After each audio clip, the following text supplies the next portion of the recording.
क्या आप जानते हैं, परमेश्वर के कुछ कार्य ऐसे हैं जो जीवन की दिशा बदल देते हैं। बाइबल में दर्ज 10 ऐतिहासिक और आत्मिक घटनाएं आज भी हमें जीने का सही रास्ता दिखाती हैं।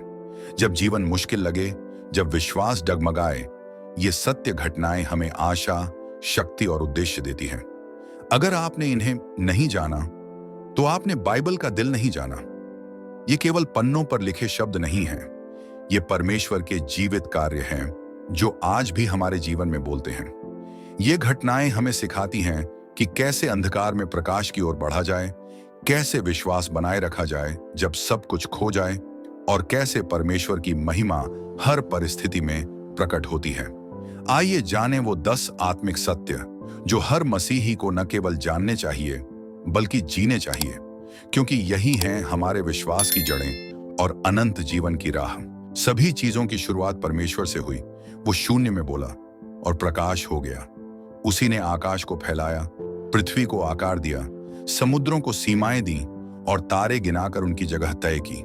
हर पत्ती की हरकत, हर जीव की सांस, हर दिन का प्रकाश, सब कुछ उसी की महिमा को दर्शाता है। और जब सब कुछ बन गया, तब उसने अपने प्रेम की सबसे सुंदर अभिव्यक्ति की, मनुष्य को अपनी छवि में रचा। हम केवल मिट्टी नहीं हैं, हम उसकी योजना का जीवित हिस्सा हैं। हमारी उत्पत्ति में उद्देश्य है, हमारे अस्तित्व में अर्थ है और हमारे जीवन में परमेश्वर की योजना छुपी है।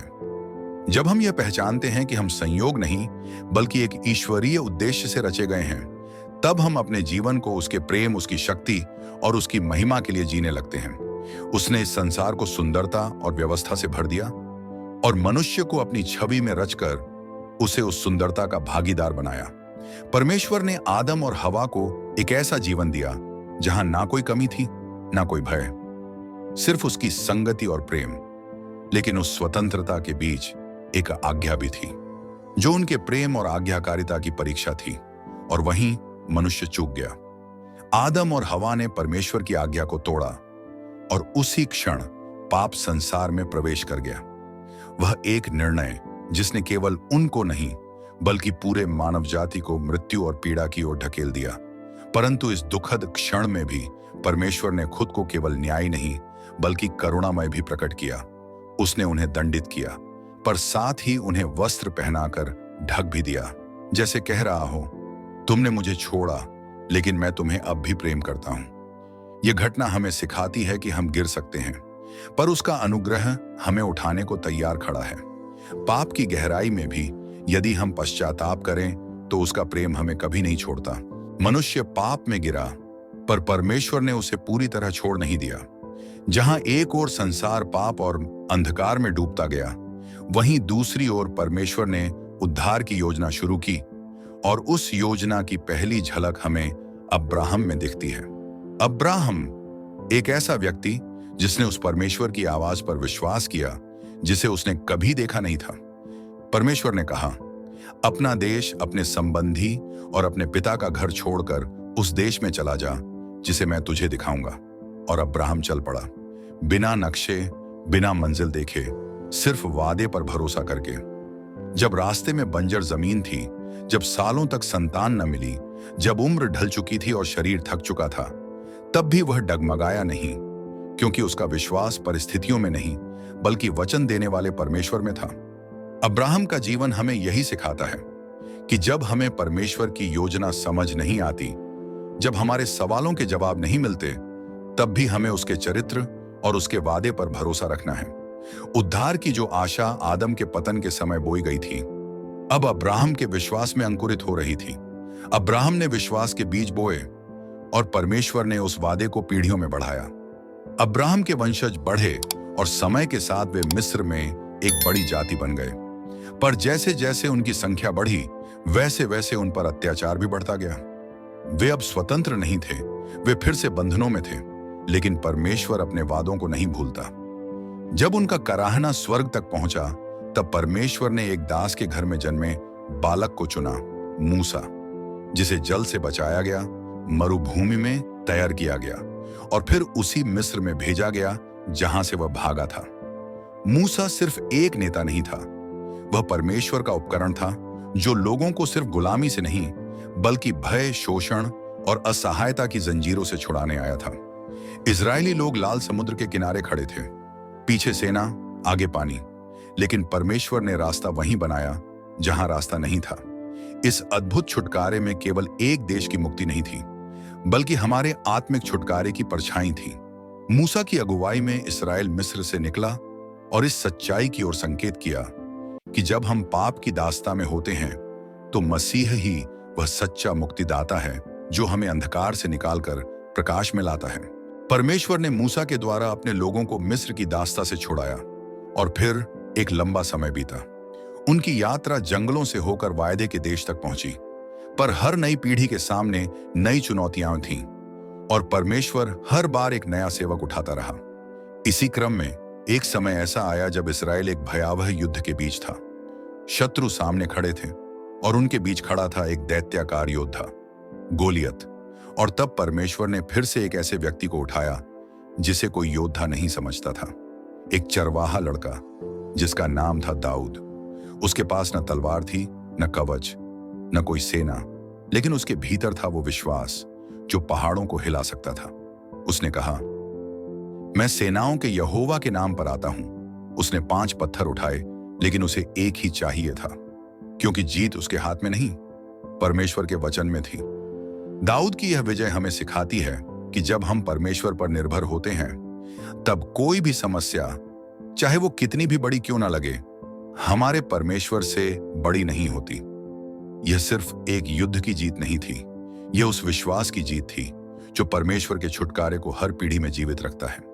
दाऊद ने विश्वास के बल पर गोलियत को हराया और आगे चलकर वह इस्राएल का एक धर्मी और परमेश्वर का प्रिय राजा बना।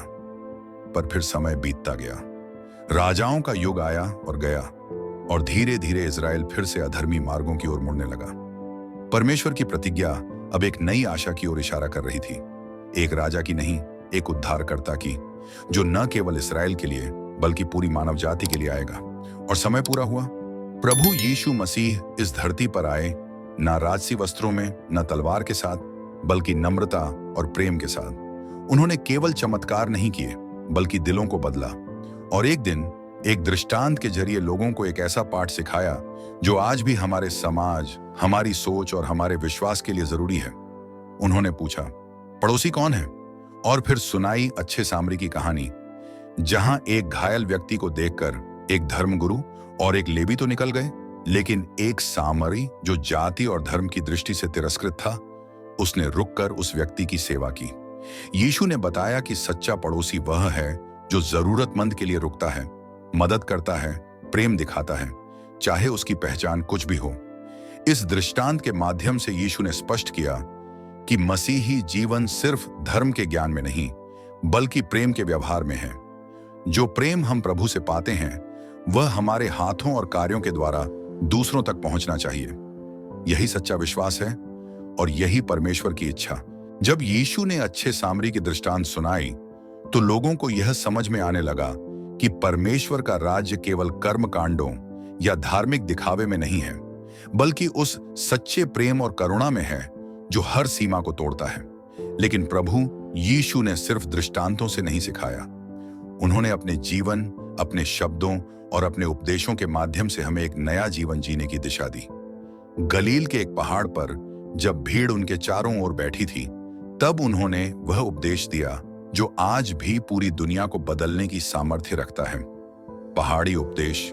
इसमें उन्होंने कहा, धन्य हैं वे जो दीन हैं, धन्य हैं वे जो दयावान हैं, धन्य हैं वे जो मेल कराते हैं।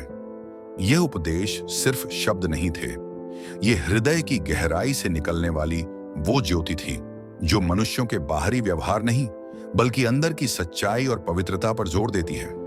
यीशु ने न्याय को दया से, आज्ञा को प्रेम से और नियम को अनुग्रह से जोड़ दिया। उन्होंने दिखाया कि परमेश्वर का राज्य बाहर से नहीं, मनुष्य के भीतर से शुरू होता है। इस उपदेश में हर वो सच्चाई है जो हमें स्वयं को पहचानने, बदलने और परमेश्वर की इच्छा के अनुसार जीने की प्रेरणा देती है। यीशु का पहाड़ी उपदेश केवल शब्दों की शिक्षा नहीं थी, वह उस जीवन का दर्शन था जिसे जीकर उन्होंने हमें दिखाया। उनका हर उपदेश, हर चमत्कार, हर दृष्टांत हमें एक ही दिशा में ले जाता था, पिता की इच्छा को पूरी तरह स्वीकार करना। और उस आज्ञाकारिता का चरम बिंदु था क्रूस। जहां दुनिया ने असफलता देखी, वहीं परमेश्वर ने उद्धार की सबसे बड़ी योजना पूरी की। यीशु ने न कोई पाप किया, न कोई अपराध, लेकिन फिर भी उन्होंने हमारे पापों का बोझ अपने ऊपर ले लिया। उन्होंने अपने हाथों को कीलों से छिदवाया, अपने लहू से हमारे अपराधों को धो डाला और क्रूस पर यह कहकर प्राण त्याग दिए, पूरा हुआ। पर कहानी यहीं खत्म नहीं होती। तीसरे दिन वह कब्र को छोड़कर जीवित हुआ। मृत्यु पर उसकी विजय ने यह सिद्ध कर दिया कि पाप की कीमत चुका दी गई है और अब जो उस पर विश्वास करे उसे अनंत जीवन मिलेगा। यीशु का क्रूस पर बलिदान और पुनरुत्थान मसीही विश्वास की नींव नहीं, उसका केंद्र है। यह केवल एक ऐतिहासिक घटना नहीं, बल्कि हर पापी के लिए आशा का द्वार है, हर टूटे हुए के लिए पुनर्स्थापना का संदेश है और हर मरते हुए के लिए अनंत जीवन का वादा है।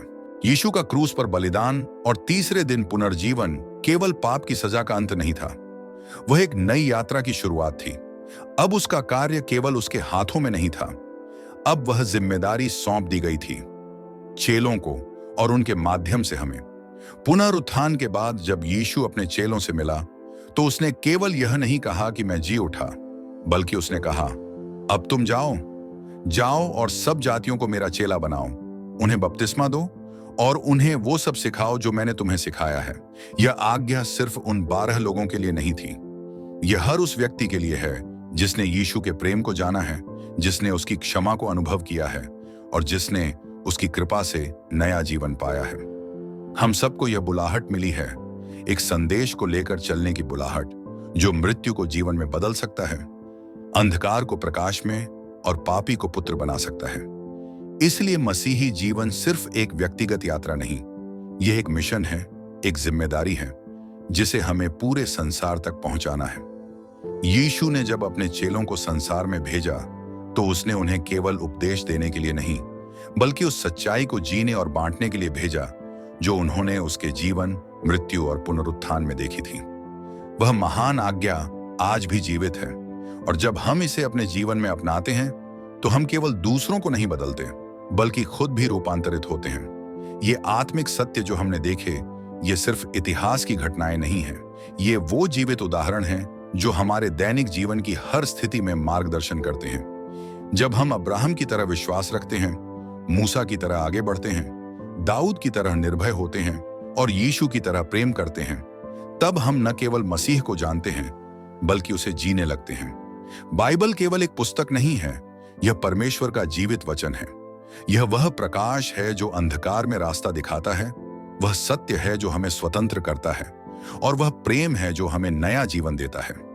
यदि हम इन आत्मिक सच्चाइयों को केवल सुने नहीं, बल्कि उन्हें अपने जीवन का हिस्सा बना लें, तो हम केवल अच्छे मसीही नहीं बनेंगे, बल्कि इस संसार के लिए प्रभु के जीवित साक्षी बन जाएंगे।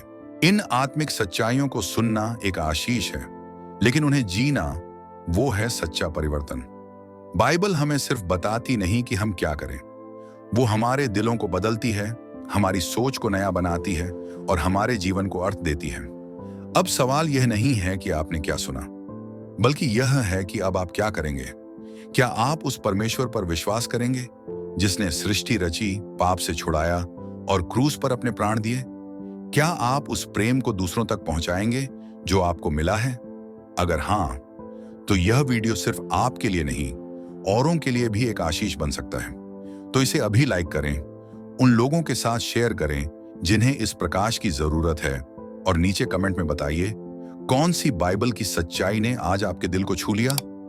और ऐसे ही आत्मिक संदेश पाने के लिए चैनल को सब्सक्राइब जरूर करें और बेल आइकन दबाना ना भूलें, क्योंकि परमेश्वर का वचन हर दिन नया है, क्योंकि वही सत्य है, वही जीवन है और वही रास्ता है।